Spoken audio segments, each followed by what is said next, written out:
오늘은 그리스도를 깨닫게, 그런 제목으로 같이 말씀을 나누도록 하겠습니다. 먼저 골로새와 라오디게아 성도에 관한 언급이 나오고 있는데요, 같이 한번 읽어보겠습니다. 골로새서 2장 1절입니다. 화면을 보면서 같이 읽겠습니다. 시작.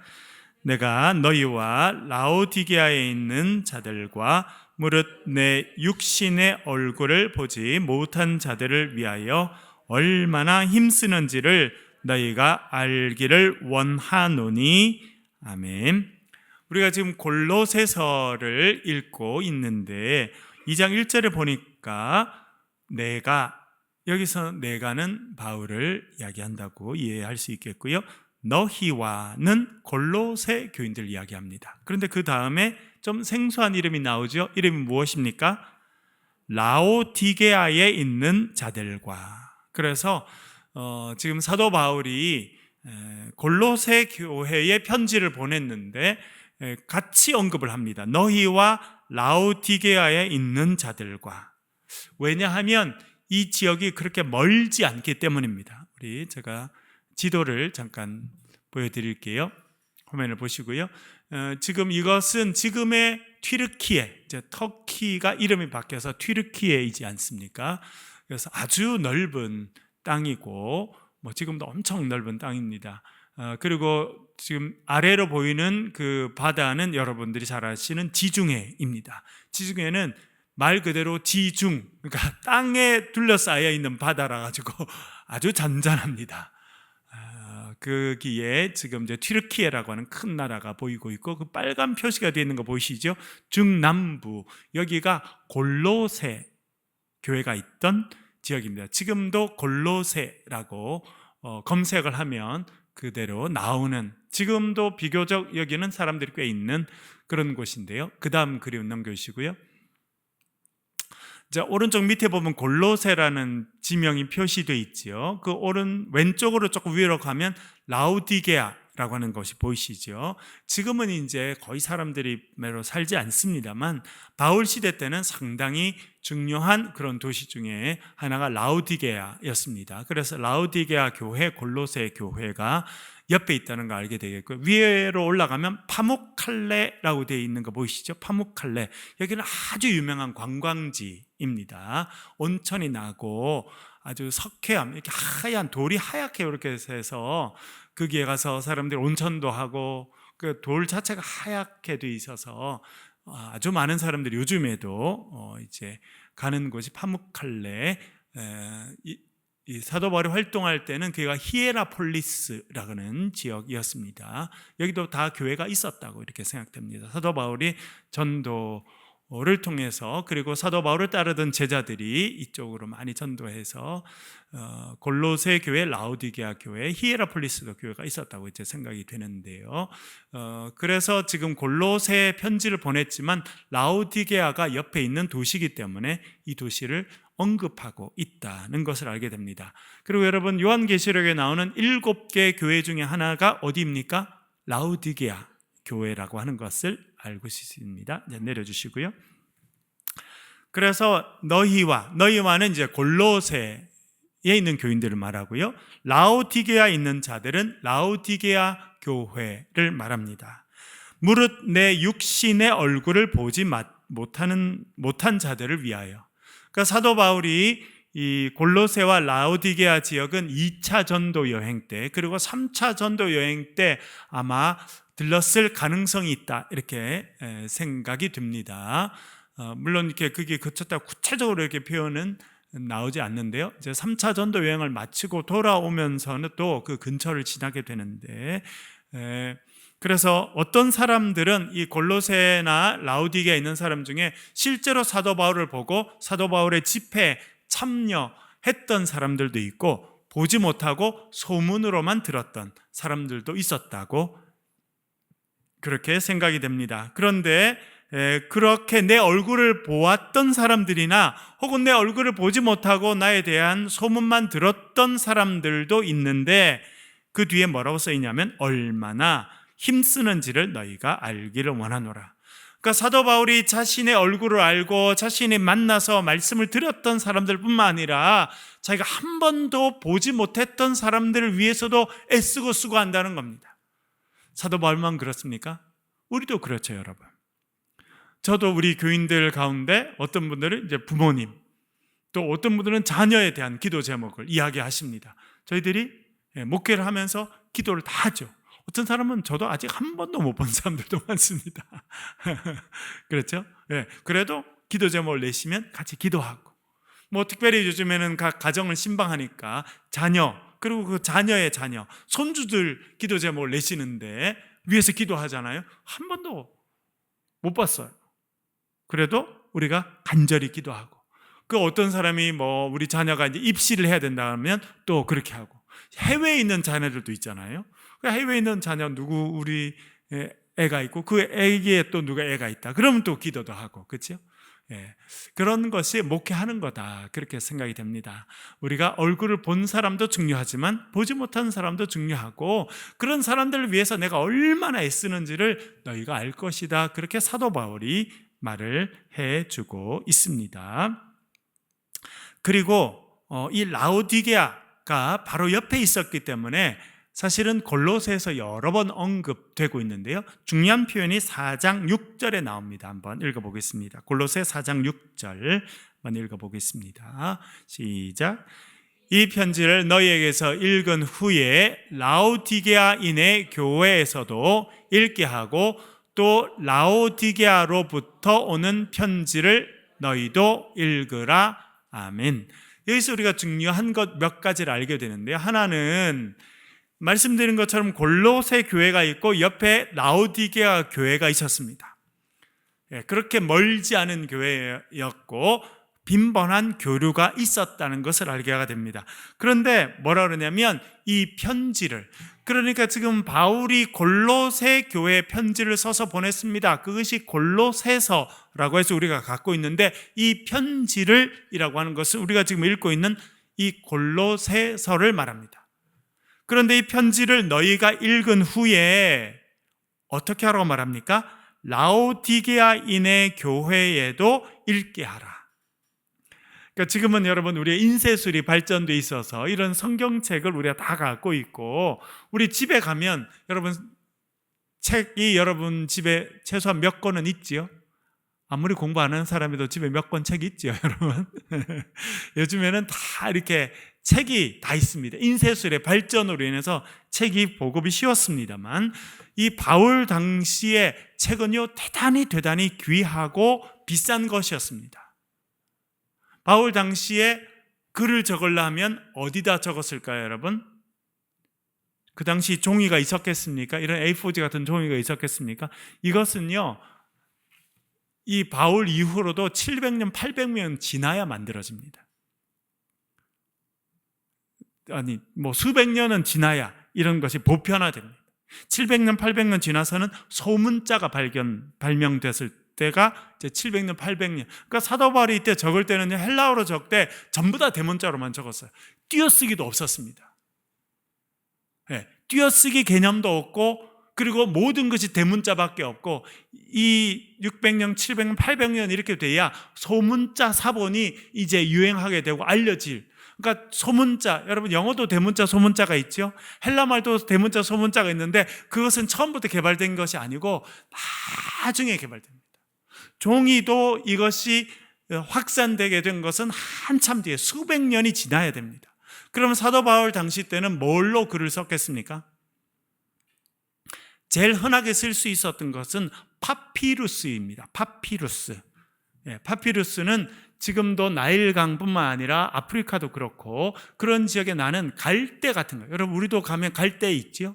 갈대같이 생긴 건데 얘를 이렇게 딱 잘라가지고 반으로 쪼개거나 몇 개 쪼개서 옆으로 붙여서 이렇게 돌로 눌러서 한참만 나누면 얘가 물이 싹 빠지면 딱 붙어서 좀 단단하게 됩니다. 편편하고 당당하게 돼요. 우리 하면 모시옷 있죠, 여러분. 모시옷 딱 그런 느낌입니다. 만져보면 모시옷 같은. 모시옷도 여러분 식물 같은 걸로 만드는 건가요? 그래요? 제가 정확하게 잘 모르겠는데 맞아요? 식물로 만드는 게 무엇이 옷이에요? 딱 그런 느낌. 그러니까 딱 만져보면, 저도 이제 이집트 이런 데 가서 파피루스를 이렇게 된 것도 사보고 만져도 보고 그런 딱 그런 느낌이에요. 그러니까 식물은 이 강이나 이런 데 많이 나니까 그걸 잘라가지고 잘 이렇게 물을 짜서 붙여서 이렇게 하면 종이로 쓸 수 있었습니다. 그러니까 파피루스가 이 당시 종이로 제일 많이 쓰였어요. 그래서 식물로 만드니까 만들기 쉽고 쓰기도 쉽고 저렴했는데, 문제는 뭐예요? 식물로 만들었으니까 뭐에 제일 약했겠습니까? 물도 제일 약. 지금 우리 종이도요, 물에 제일 약합니다. 이게 식물로 됐잖아요.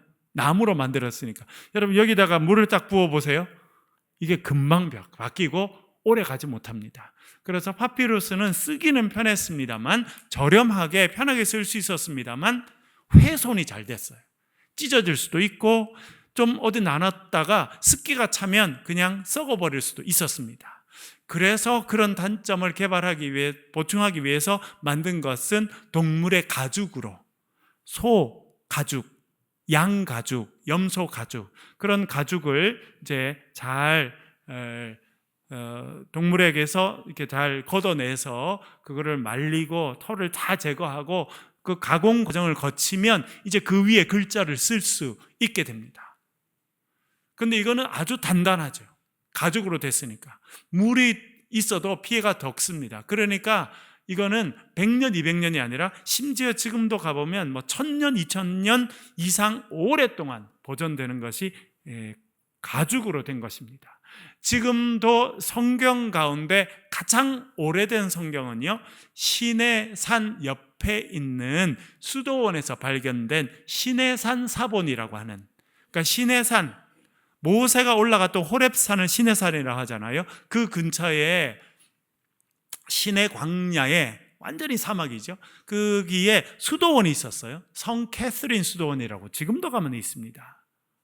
사람들이 이제 거기에 주후 2세기, 3세기, 4세기 이때부터 벌써 그 광야에 가서 하나님을 묵상하고 말씀을 연구하고 기도하는 그런 수도원이 생기기 시작됐는데, 그 수도원에서 수도사들이 성경을 읽고 연구하고 그것을 손으로 이렇게 필사하고 했던 일들을 했던 것 같은데, 그래서 지금 남아있는 성경 가운데 가장 오래된 것은 주후 4세기, 5세기쯤에 필사됐다고 생각하는 시내산 사본이 가장 오래된 것입니다. 뭘로 되어 있었겠습니까? 어떤 재료로 쓰였겠습니까? 가죽이죠. 무조건 가죽으로 되어 있습니다. 그래서 뭐 지금부터 1500, 1600, 1700년 된 성경들은요, 대부분은 온전한 형태로 남아있는 것은 다 가죽으로 되어 있었습니다. 그런데 가죽으로 하는 게 참 좋은데 문제는 뭐였겠습니까, 여러분? 가격이 제일 문제죠. 지금이나 그때나 소가 얼마나 비쌉니까? 그러나 소 한 마리를 잡아서 껍질을 다 벗겨서 책은 또 이렇게 조그맣게 만들진 않습니다. 이 A4지 적어도 2장 이상 붙인 이 정도 큰 걸로 만들거든요. 그러니까 이 정도로 이렇게 책을 만들려고 하면 얼마나 많은 동물의 가죽이 필요했겠습니까? 그래서 가격이 엄청나게 비쌌어요. 그렇기 때문에 이 책을 함부로 만들지도 못하는 그런 시대였고, 뭐 사도 바울 시대 때는 그게 더했다고 생각이 됩니다. 그래서 사도 바울이 이 당시 어디다가 편지를 적어서 보내줬는지는 정확하게 알 수 없습니다. 아마 좀 누군가 도와주는 사람이 있고 그렇게 했었으면 아마 동물의 가죽에다가 이렇게 편지를 썼다고 생각되고, 안 그러면 파피루스에 이렇게 글자를 써서 편지를 써서 보냈다고 생각이 되는데요. 그래서 그 당시는 그게 편지를 주고받는 것도 어려웠습니다. 그리고 국민의, 그 당시 사람들의 10% 이내만 글자를 읽을 수 있었고요. 그리고 실제로 글을 쓸 수 있는 사람은 거기에서도 3분의 1 이하였다. 그러니까 100명이면 그 중에 글자를 쓸 수 있는 사람은 한 2-3명 정도밖에 안 됐다고 생각이 됩니다. 그리고 한 10명쯤은 글자를 읽을 수 있었다고 생각이 되는데요. 그러니까 대부분의 사람들은 글자를 모르는 상황 가운데 있는 겁니다. 그러니까 초대교회 똑같았어요. 라우디게아 교회도 똑같고 이 골로새 교회도 똑같습니다. 글자를 쓸 수 있는 사람도 100명 중에 한 두세 명밖에 안 됐는데 이 사람들도 쓰려 그러면 종이가 없어서 쓰지 못했을 거라고 생각됩니다. 그러니까 지금 생각하는 것보다 얼마나 이렇게 글자로 적혀 있는 이 말씀이 적었는지 모릅니다. 그리고 여러분, 초대교회 교인들이 모였는데 그 당시 우리가 있는 성경이 있었을까요? 없습니다. 이들이 갖고 있는 것은 구약 성경밖에 없습니다. 구약 성경. 그런데 구약 성경 열심히 읽으면 도움이 되긴 하지만 예수 그리스도에 대한 복음이 거기 있습니까? 없습니까? 물론 예언의 말씀은 있습니다. 그렇죠? 이사야 7장 14절 같은 거 보면 보라 처녀가 잉태하여 아이를 낳을 것이고 그 아이 이름을 임마누엘이라 하리라, 이런 예언의 말씀은 있습니다만 예수님께서 직접 하셨던 말씀, 그리고 예수님의 십자가와 부활 사건에 대한 기록들은 성경으로 전혀 기록되어 있지 않았습니다. 그러면 초대 교인들은 뭘 가지고 예배드렸을까요, 여러분? 사도 바울이 전도해서 벌써 갈라디아 교회가 생기고 우리가 빌립보, 데살로니가 이런 데 생기고 나중에 그 이후에 아마 골로새, 라오디게아 이런 데도 교인들이 생겨서 이게 분명히 이야기하지 않습니까? 라오디게아인의 교회도 읽게 해라. 그러니까 사람들이 우리처럼 모여서 예배를 드렸단 말이에요. 그러면 우리는 지금 성경 말씀이 있는데 뭘 가지고 예배 시간에 읽었을까요? 구약 성경은 있었습니다만 신약 성경은 전혀 아직도 기록되어 있지 않았습니다. 뭘 읽었을까요? 사도 바울이 쓴 편지를 예배 시간에 읽었어요. 왜냐하면 거기에 예수 그리스도에 대한 이야기가 나오고 거기에 복음에 대한 소식이 나오고 기독교인이 어떻게 살아야 될지에 대한 이야기가 나오기 때문에, 그래서 이 초대 교인들이 모이면 뭐를 읽었냐면 사도 바울이 쓴 편지를 읽었다고 생각됩니다. 아직 마태, 마가, 누가복음 이런 복음서는 기록되지 않았습니다. 그러니까 그런 이야기는 아직 없어요. 그런데 이 사람들이 있는 건 뭐냐면 사도 바울이 써준 편지를 가지고 있었어요. 그래서 그것을 예배 시간에 읽어주고, 예를 들어 이번 주일날에는 우리 교회에서 지금 사도 바울의 편지를 읽는 거예요. 그러면 주중에 라오디게아 교회에 전달해줘. 그러면 라오디게아 교회가 다음 주에 이 사도 바울의 편지를 읽는 거예요. 그러면 라오디게아 간 김에 여기 나오죠? 라오디게아 교회에서도 읽게 하라. 또 라오디게아로부터 오는 편지를 너희도 읽으라. 그러니까 편지를 계속 주고받았다라고 하는 거 알게 됐는데, 이거는 그냥 사적인 편지가 아니라 사도 바울이 쓴 편지들을 그 당시 초대 교회들이 다 돌아가면서 이렇게 읽었다는 것을 알게 됩니다. 그래서 라오디게아 교회에다가 사도 바울 편지를 갖다 주고 그 교회가 갖고 있는 사도 바울의 편지를 또 갖고 와서 그 다음 주는 우리 교회에서 읽는 거예요. 그리고 말씀드린 것처럼 그 당시에 대부분의 사람들 글자를 알지 못했습니다. 그러니까 예배 시간에 사도 바울의 편지를, 그 중에 글자를 읽을 수 있는, 그 당시 이 교회에 전문적인 목회자가 있었는지는 잘 알 수 없습니다만 없었을 가능성이 더 많습니다. 여러분, 지난번에 우리 어르신들은 자천교회 갔었죠? 그랬더니 그분이 잠깐 교회에 대해서 설명하면서 어떤 분이 있었다고 말합니까? 목회자 있기 전에 누가 있었습니까? 영수라는 분이 있었습니다. 들어보셨나요, 여러분? 영수. 여러분들도 아마 정말 예전에 신앙생활 하신 분은 교회에 영수분이 계셨을 겁니다. 영수는 누구냐면 신학교육을 전문적으로 받지는 않았지만 목회자 역할을 하시는 분들을 영수라고 불렀습니다. 그분들은 목회자는 아닙니다.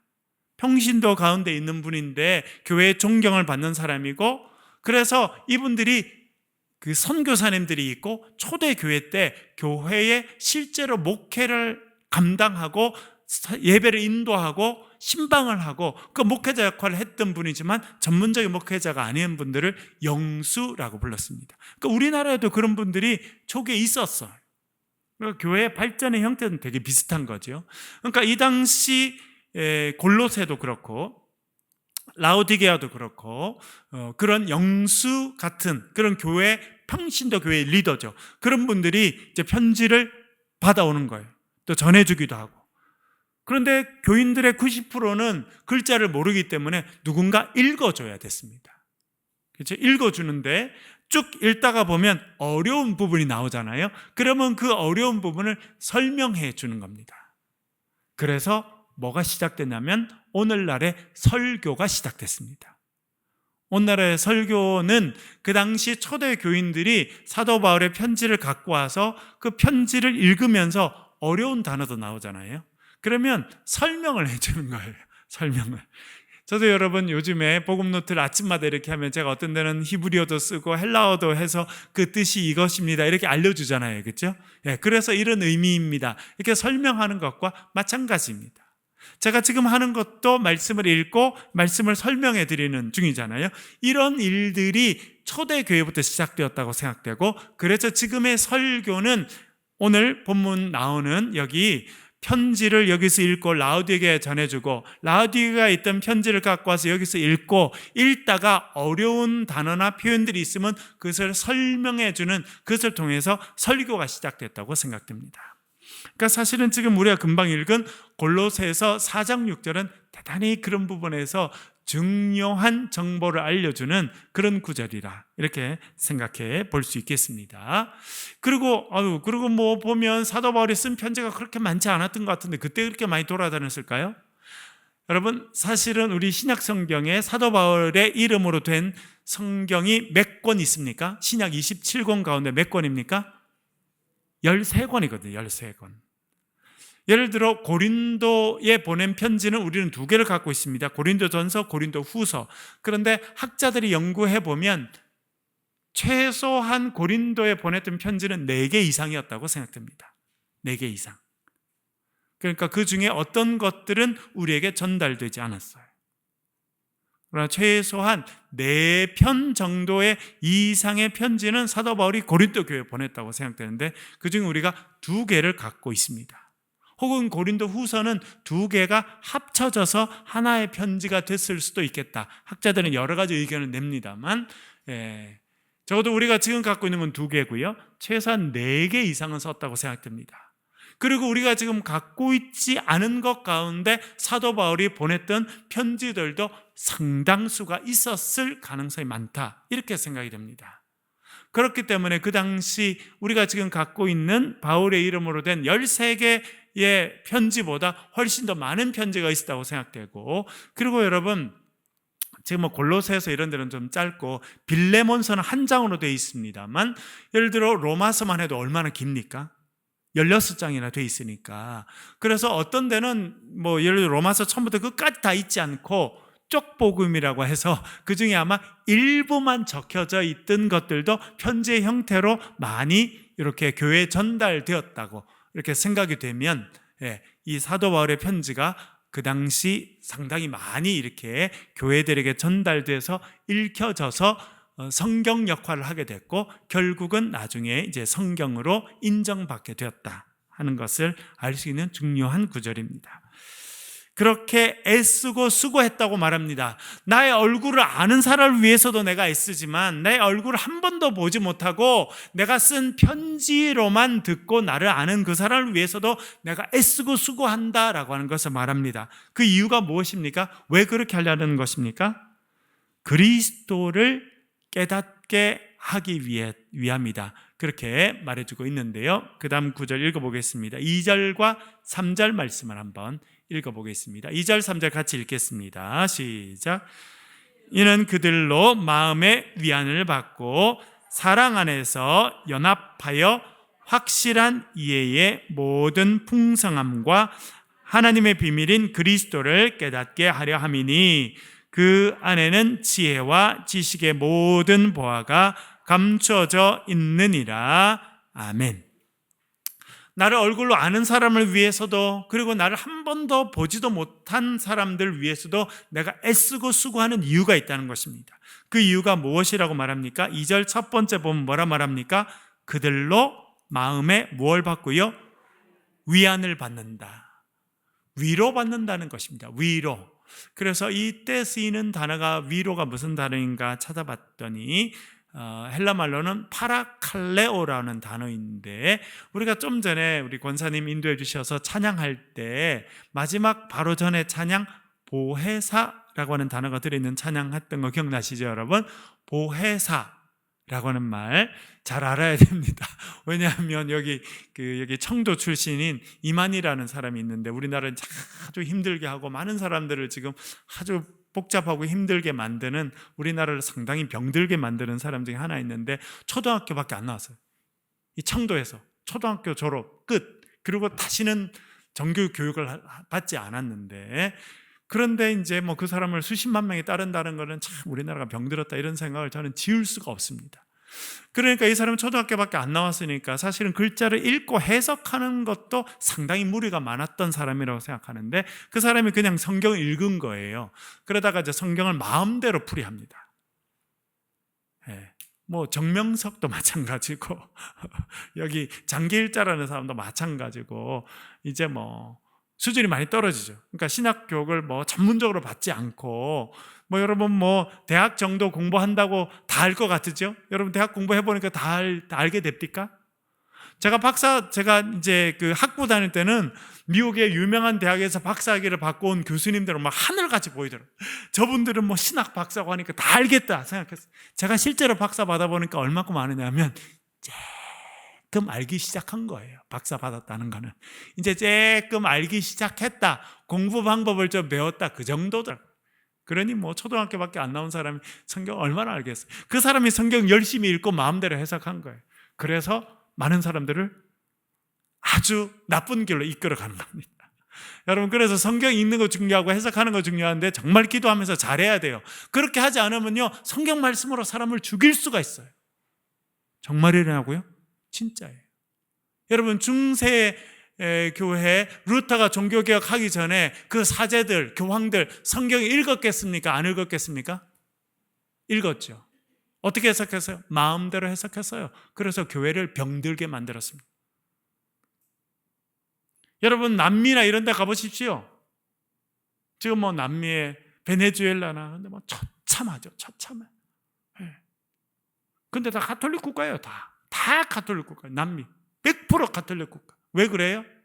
스페인이 침공해서 처음에 선교사님들 보내고, 선교사님들이 다 이렇게 중요한 역할을 많이 했는데 선교 보고를 합니다. 어느 지역에 가면 어떤 사람이 있고 어떤 민족이 있고 어떤 언어를 쓰고, 그리고 지도도 써서 다 보내고, 선교적인 목적으로 보냈지만 국가 권력은 그거를 선교적인 목적으로 이용하지 않고 군대를 보내서 많은 사람들을 싹 이렇게 죽이는 처참한 일을 하게 됐거든요, 여러분.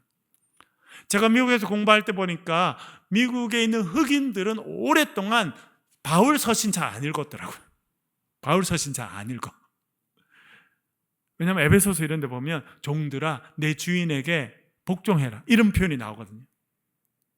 그러면 옛날에 흑인 노예들을 불러놓고 이 백인 주인이 주일마다 불러놓고 뭘 읽어요? 그것만 읽어요. 노예들아 주인에게 복종해라, 이것만 계속 읽어주는 거예요. 노예들아 주인에게 복종해라, 이것만 읽어줘요.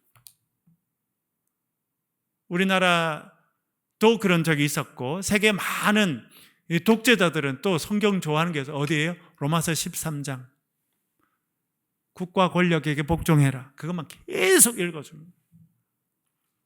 그래서 제가 수업을 하면서 그 흑인 교회의 설교와 역사 이런 걸 배울 때 봤더니 흑인분들이 그래서 그런 성경을 아예 안 읽었대.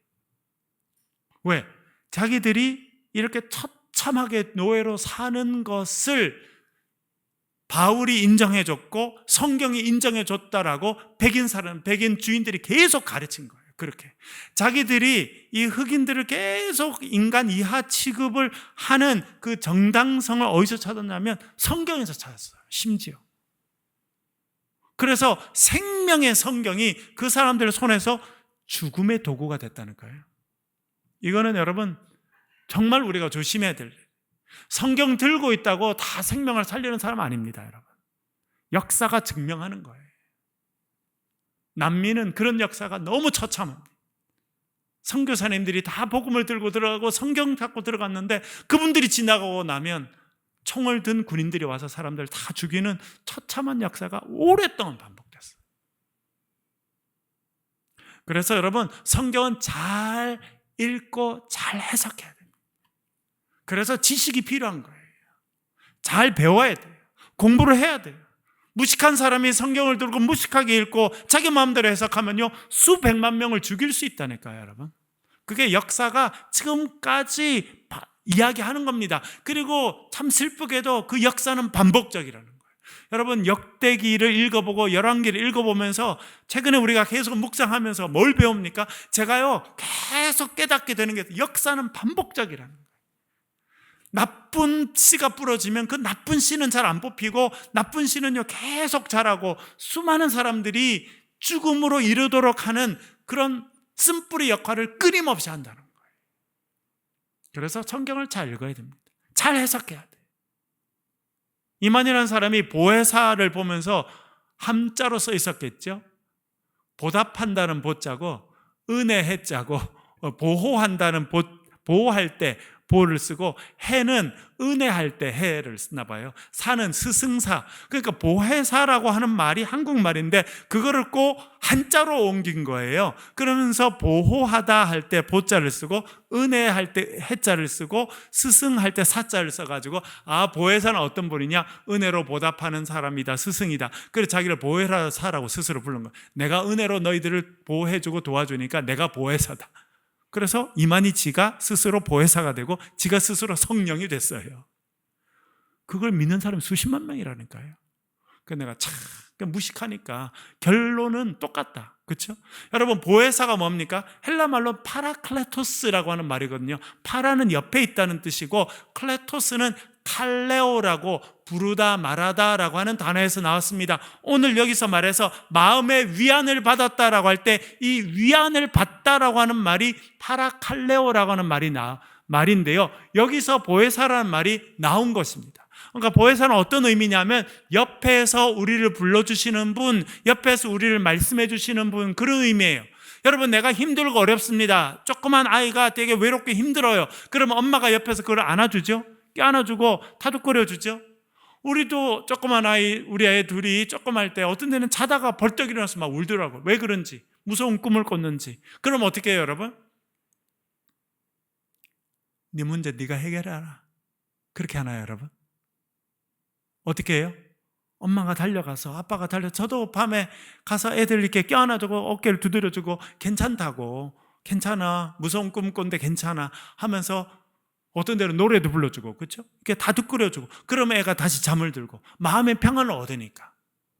그렇게 아이를 안아주고 그래서 다독거려주면서 괜찮다라고 이야기하고 힘내라고 이야기하고 하는 분의 그 역할을 파라칼레오라는 단어로 표현했어요. 그 성령이라는 단어는 파라칼레오라는 단어에서 나왔어요. 그래서 우리를 위로해 주시는 분, 우리의 길을 인도해 주시는 분, 우리의 보호자, 우리의 상담자, 그런 역할을 갖고 있는 거예요. 그러니까 은혜로 보호하는 스승이다, 이거는 뭐 완전히 다른 해석이죠.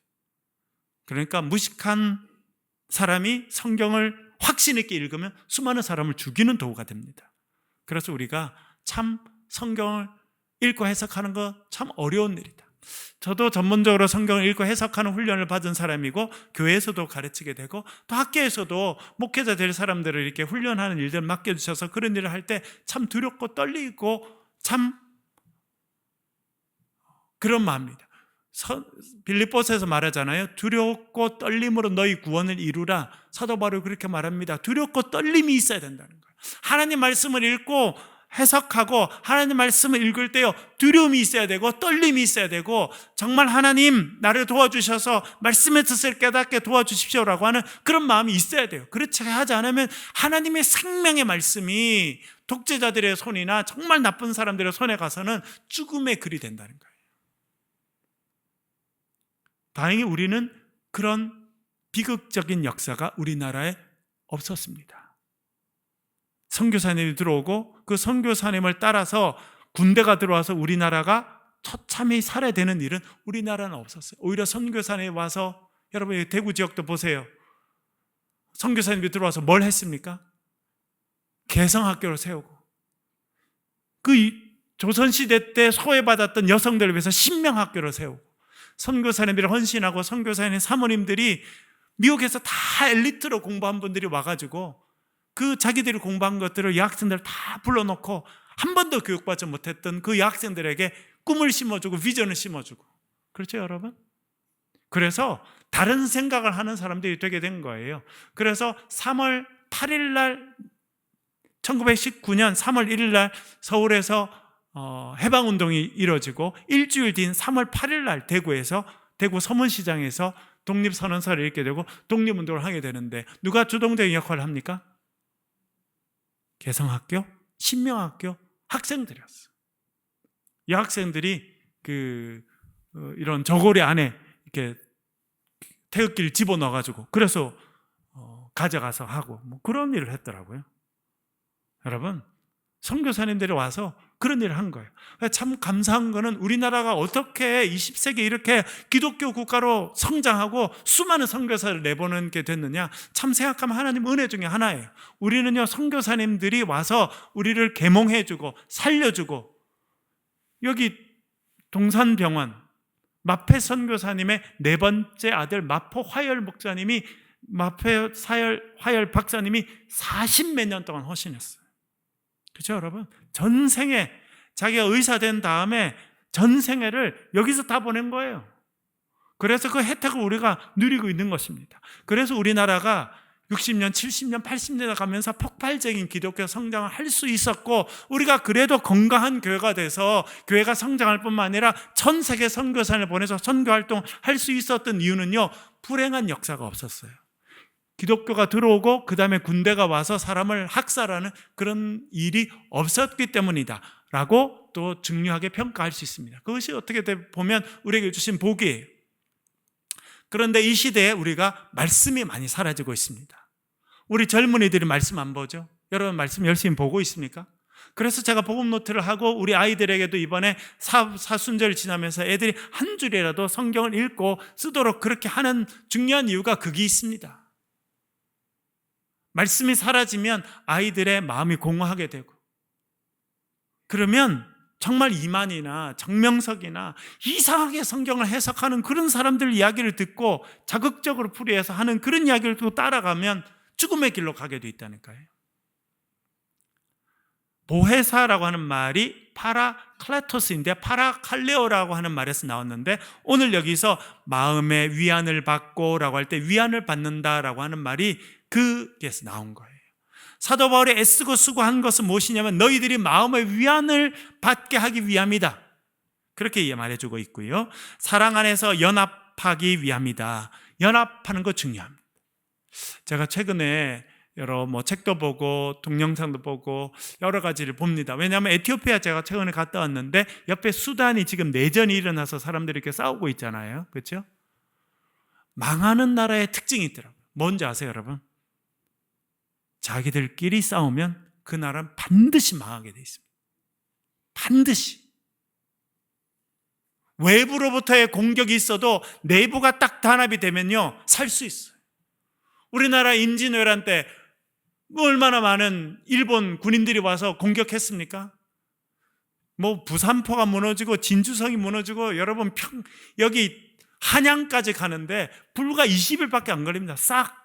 그리고 평양까지 갔다가 거기서 좀 오래 지체되면서 우리나라가 반격을 할 수 있는 기회가 생기게 됐는데, 참 다행히 그래도 우리는 민족성이 하나고 언어가 하나여가지고 단합하는 힘이 생겨서 외세를 물리칠 수 있었어요. 근데 수단은 지금 보니까 인종이 다 다르거든요. 언어가 다 달라요. 그러니까 이제는 내전이 생겨서 대부분 무너지는 나라는요, 다 안에서부터 무너집니다. 교회도 똑같아요. 안에서 서로 나눠져서 서로 대립하고 싸우면요, 반드시 무너지게 돼 있어요. 그것은 초대교회 때도 마찬가지였습니다. 그래서 사도 바울이 내가 나를 아는 사람이나 모르는 사람이나 내가 왜 그렇게 애를 쓰느냐, 너희들의 사랑 가운데 연합하기 위함이다, 그렇게 말해주고 있습니다. 그래서 뭘 하냐면 확실한 이해를 갖도록 한다라고 하는 겁니다. 그 확실한 이해는 뭐냐면 모든 풍성함과 하나님의 비밀인 그리스도를 깨닫게 하려 합니다. 사도 바울이 결국 내가 이렇게 나를 아는 사람이나 나를 알지 못하는 사람을 위해서도 애쓰고 수고하는 것은 무엇이냐면, 결국 이 골로새 사람들이나 라오디게아 사람들이나 그 사람들이 뭘 깨닫게 하기 위함이라고 말합니까? 하나님의 비밀을 깨닫게 한다고 하는 것입니다. 비밀은 감춰져 있는 거거든요. 무스테리온이라고 하는 헬라어를 사용하는데 이 무스테리온에서 영어 미스테리가 나왔습니다. 그게 비밀이죠. 비밀의 특징은 뭐냐면 감춰져 있다는 겁니다. 잘 몰라요. 그래서 감춰져 있고 닫혀져 있습니다. 누군가 열어줘야 비밀을 알 수 있습니다. 이만희가 말하는 건 그래요. 저같이 신학 박사들, 이 인간들이 무식하다는 거예요. 자기만 안다는 거예요. 자기만. 하나님의 말씀은 비밀인데 자기만 한테만 열어서 알려줬다는 거. 하나님이 그 초등학교 6학년밖에 안 나온 그 사람한테만 하나님이 알려주고 어떻게 뭐 신학 박사들한테는 다 하나님이 닫아 놓으셨다는 거예요. 이만희가 하는 말인데 그걸 믿는 사람이 수십만 명이라니까요. 청도 가보세요, 여러분. 그림을 다 그려놨어요. 자기가 뭐 들어 누워서 이렇게 있다가 뭐 하늘에 별이 떨어지는 걸 봤대나? 그게 뭐 계시래나? 그래서 자기한테만 하나님이 비밀을 알려줘가지고 자기만 안 되나? 참 무식하면 무슨 말을 못해요, 그렇죠? 비밀은 감춰져 있는 거예요. 그 감춰져 있는 것이 열려져야 됩니다. 그게 깨닫게 되는데 여러분, 하나님께서 우리에게 주신 비밀이 있습니다. 그 비밀이 뭐라는 거예요? 예수 그리스도라는 것입니다. 하나님의 비밀, 그것이 예수 그리스도라는 거예요. 그래서 우리가 예수 그리스도를 믿고 예수 그리스도를 알게 되면 하나님을 알게 됩니다. 하나님의 경륜을 알게 되고 하나님의 뜻을 알게 되고 하나님께서 뭘 기뻐하시는지 알게 되고 우리가 어떤 인생을 살아가야 될지 알게 됩니다. 3절 우리가 지난번에 살펴보았습니다만 그 안에는 지혜와 지식의 모든 보화가 감춰져 있느니라. 예수 그리스도 안에 지혜가 있다는 것을 기억하시길 간절히 바랍니다. 제가 지난번에도 말씀드렸습니다만 요즘에 우크라이나 전쟁이 생기고 뭐 얼마 전에도 러시아가 또 우크라이나 그 수도를 막 무차별로 공격을 하게 되고 지금 이제 전쟁이 점점 더 격화되고 이렇게 되는데, 그러면서 러시아가 얼마 전에 우리나라를 되게 위협했어요. 우리나라의 포탄이 지금 미국으로 수출이 됐잖아요. 결국 그것이 미국을 통해서 폴란드를 통해서 지금 우크라이나로 들어갈 거라고 생각하고 그래서 우리나라를 되게 위협하고 있습니다. 그리고 지금 이 전쟁으로 인해서 얼마 전에도 유럽에서 그 러시아를 제재하는 것을 강도를 훨씬 높였어요. 그리고 이제 러시아와 손을 잡고 있는 중국 기업들도 우리가 제재하겠다. 지금 중국하고 일본은 중국하고 미국은 완전히 무역 전쟁 중이거든요. 그런데 이번 전쟁으로 인해서 유럽도 중국을 압박하는 정책으로 돌아섰습니다. 그러니까 어떤 효과가 나타나냐면 러시아와 중국이 지금 교역 양이 작년보다 40%가 늘었습니다. 1년 만에. 그러니까 지금 중국도 미국하고 싸우고 있죠. 유럽이 지금 압박을 주니까 어디랑 손잡고 있냐면 러시아하고. 러시아는 지금 수출할 데가 아무 데도 없거든요. 미국도 제재하지, 유럽도 다 제재하지. 그런데 자기들은 가스도 팔아야 됐고 석유도 팔아야 먹고 사는데 어디다 갖다가 팔고 있냐면 그 무역을 제일 많이 하는 게 중국이 됐어요. 그래서 두 나라가 지금 아주 가까워졌습니다. 그건 뭐냐면 우리나라가 훨씬 더 위험한 상황에 처했다는 거예요. 러시아와 중국이 손을 잡고 북한은 거기 있습니다. 우리는 따로 떨어져 있죠. 중국과 미국 사이에, 러시아와 일본 사이에 우리가 딱 껴있어요. 불행한 역사가 반복될 수 있는 상황이 점점 더 가까워지고 있다는 생각을 저는 더 하게 됩니다. 그래서 뭐가 더 필요하냐? 지혜가 필요합니다. 지혜롭게 행동해야 된다는 거예요. 우리 위정자들 위해서 더 기도해야겠고요.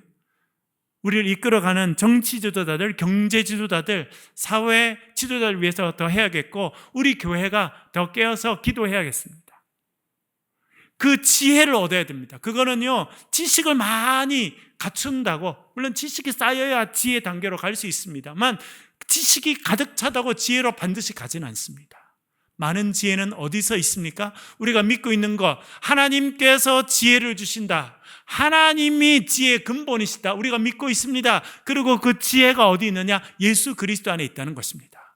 그래서 이 시대에 우리가 해야 될 일은요, 나라와 민족을 위해서도 더 열심히 예수 믿고 하나님 말씀 가운데 깨달음이 있고 확신 가운데 살아가야 될 줄 믿습니다. 유명한 구절, 잠언 9장 10절 읽어볼게요. 같이 읽겠습니다. 시작. 여호와를 경외하는 것이 지혜의 근본이요 거룩하신 자를 아는 것이 명철이니라. 아멘. 엄청 중요합니다. 여러분, 역대기 상하를 읽어보면서 뭘 깨달으셨어요, 여러분? 하나님을 찾으면 살고 하나님을 버리면 죽는다. 그렇죠, 여러분? 얼마나 메시지가 반복적인지. 여호와를 찾아라. 아하스를 비롯해서 아달랴 그 이후에 다 가는 왕들이 우상을 섬겼어요. 여호와 신앙을 버리고 우상을 섬겼습니다. 그 결과 패망하게 되는 거예요. 나라가 망하는 겁니다. 왜 그렇습니까? 지혜의 근본이 하나님을 아는 것이 지혜의 근본이고, 거룩하신 자를 알고 그 거룩하신 자를 경외하고 거룩하신 자를 두려워하고 하나님께 예배하는 백성이 되게 되면 그들이 지혜를 얻게 돼서 그 어려운 가운데서도 살아남게 되는 거예요.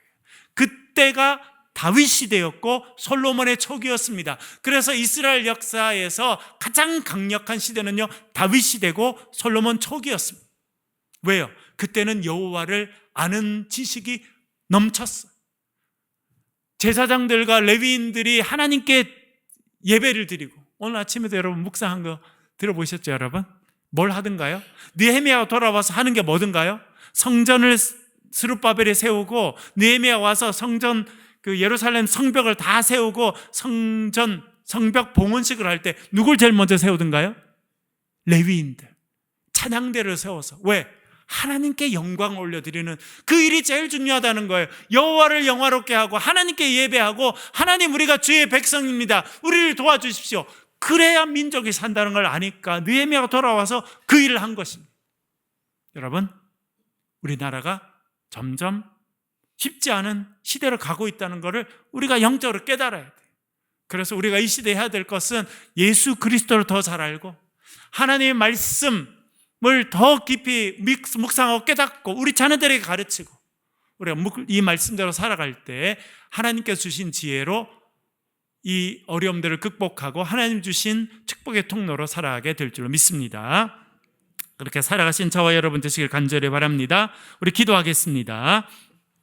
기도하실 때 제가 말씀드린 것처럼 우리 박행자 권사님, 신정교 집사님 건강을 위해서 기도해 주시고, 우리 김주영 집사님 어머니 박영미 권사님 내일 아침에 이제 수술을 하시게 될 것인데 하나님 도와주십시오. 기도해 주시고요. 이 나라와 민족을 위해서 기도하겠습니다. 하나님, 교회들이 깨어나게 하시고 주의 말씀 가운데 우리가 지혜를 얻어서 이 국제사회의 어려움 가운데 고립되지 않게 하시고, 하나님의 지혜로 이 나라가 다시 한번 하나님의 영광의 도구로 복음의 통로로 쓰임받도록 도와주십시오. 기도해 주시고요. 특별히 여러분들이 자녀들의 이름을 불러가면서 우리 자녀들이 믿음의 사람이 되게 도와주십시오. 동성으로 기도하겠습니다. 우리 소리에서 같이 동성으로 기도하겠습니다. 아버지 하나님,